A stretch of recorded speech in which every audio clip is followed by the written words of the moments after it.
Suivez-moi. Voici les ingrédients dont on a besoin pour ranger la pâte.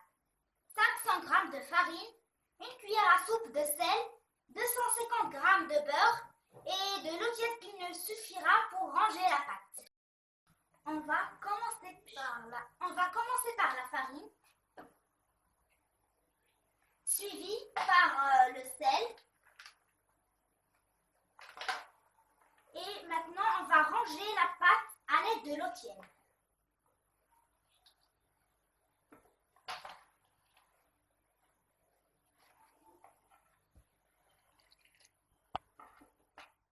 Comme vous voyez, on peut même utiliser un pétrin.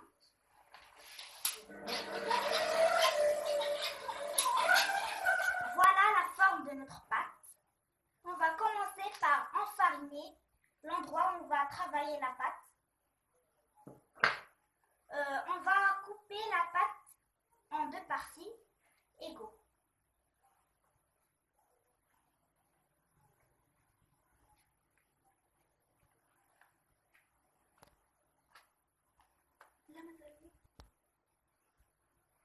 Voilà que j'ai coupé la pâte en 2 morceaux. Je vais maintenant pétrir la pâte. N'oubliez pas à chaque fois d'enfariner l'endroit où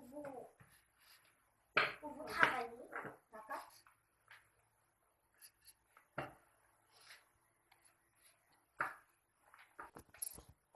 Maintenant que j'ai bien pétri la pâte, je vais couper le beurre aussi en 2 côtés égaux.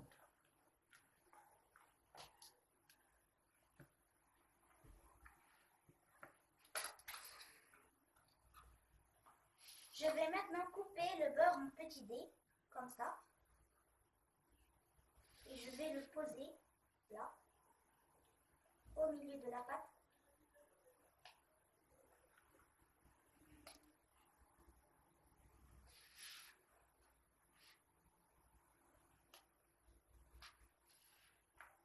Et je vais faire 2 nids là et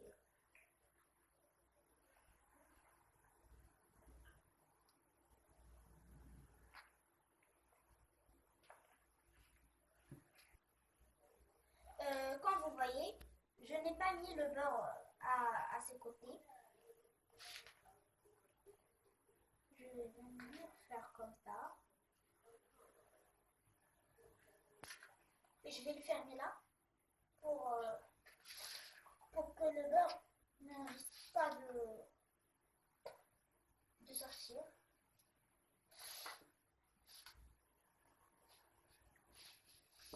Je vais maintenant repétrir doucement pour que le beurre ne sorte pas.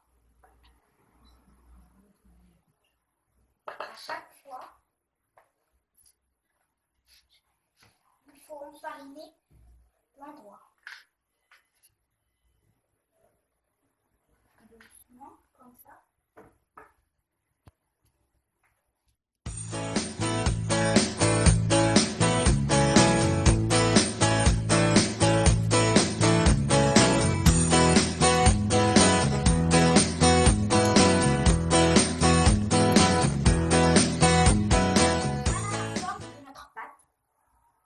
Maintenant, on va la plier au centre. Maintenant, on va la filmer. Et la poser toute nuit dans le réfrigérateur. On va faire la même chose pour cette pâte-là. Comme vous voyez, maintenant j'ai filmé la pâte. Voici la pâte récupérée du réfrigérateur. Je l'ai coupée en 3 parties. Je vais commencer par... je vais pétrir la pâte et enfariner l'endroit où on travaille.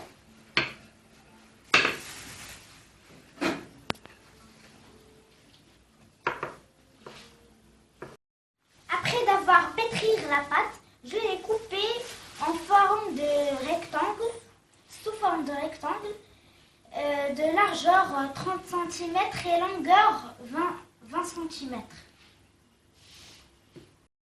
On va faire maintenant des petits trous à l'aide d'une fourchette sur la pâte. Pour ne pas risquer, pour que la pâte ne grandisse pas au moment de sa cuisance.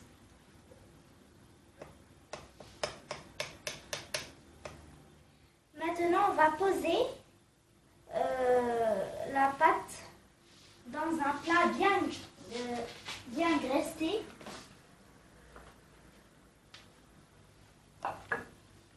Avec l'huile. Ou bien, si vous aviez un petit moule, vous pouvez mettre cette pâte, puis faire le papier de cuisson et remettre le deuxième rectangle et refaire pour vite faire. Préchauffez le four à 180 degrés et laissez la pâte au four environ 30 minutes. Maintenant, on va passer à la préparation de la crème royale.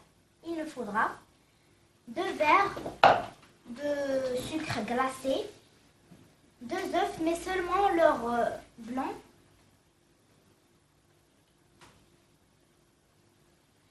qu'on va mélanger avec de grandes cuillères de citron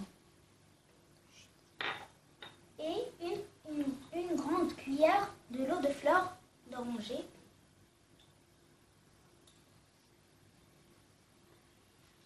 Et on va mélanger jusqu'à obtenir une pâte blanche.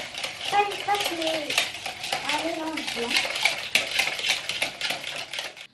Maintenant, on va passer à la préparation de la crème pâtissière. Cette crème-là, ce genre-là, voilà. 2 grandes cuillères de cette crème-là de vanille dans une casserole, tout ça. Et 2 grandes cuillères à soupe de sucre.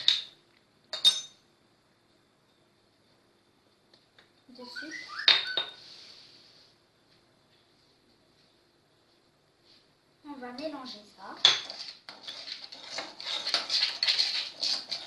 Là, j'ai fait... ne faites pas ces étapes parce que le sucre, bon là, il y en a 4 cuillères et c'est trop là le sucre. Maintenant, je vais les mélanger. Je vais ajouter un demi-litre de lait.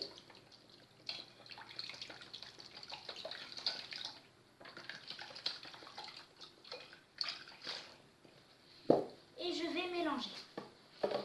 Mélanger doucement.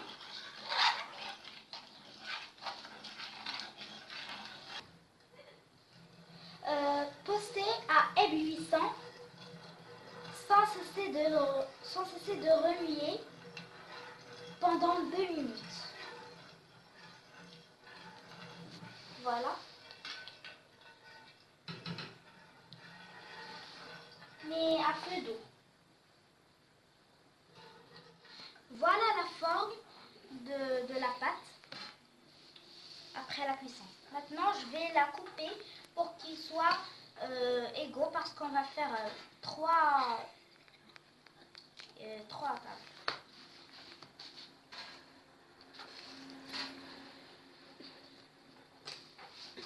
Allez,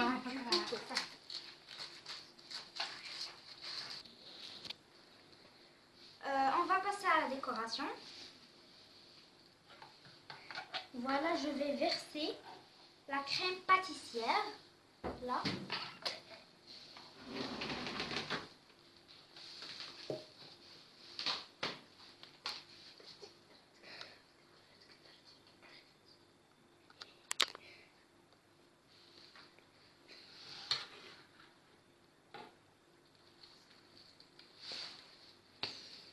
Comme ça.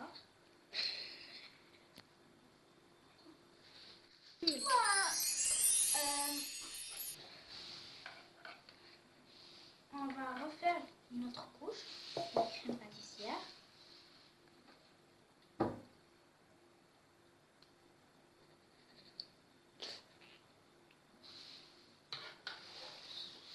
Et voilà. Maintenant, on va faire la crème royale. On va la verser aussi.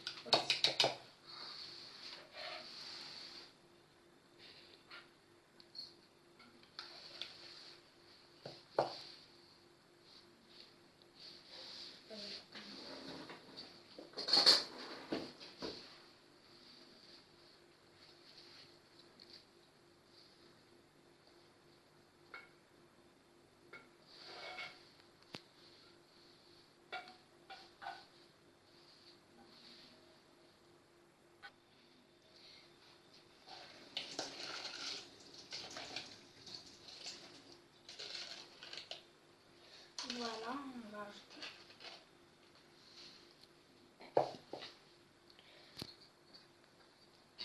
Voilà, c'est tout blanc.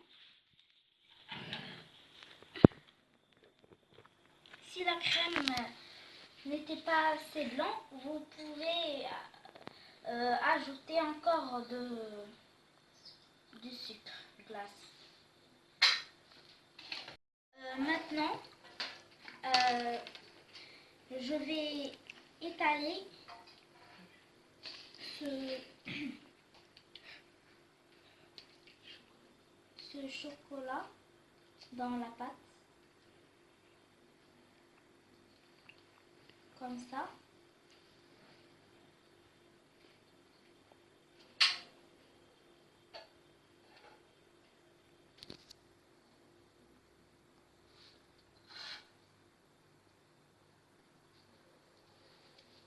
Et à l'aide d'un cure-dent ou bien un couteau, on va venir faire des traits comme ça.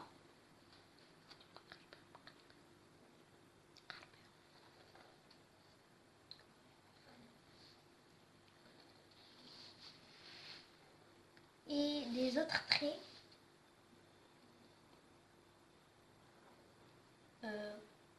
comme ça. Synonyme, on va, comme vous avez vu, on a fait des traits comme ça, puis comme ça. C'est pour ça que j'ai laissé un peu d'espace entre chaque deux millefeuilles. Et voilà le plat principal. Et bonne dégustation. Au revoir.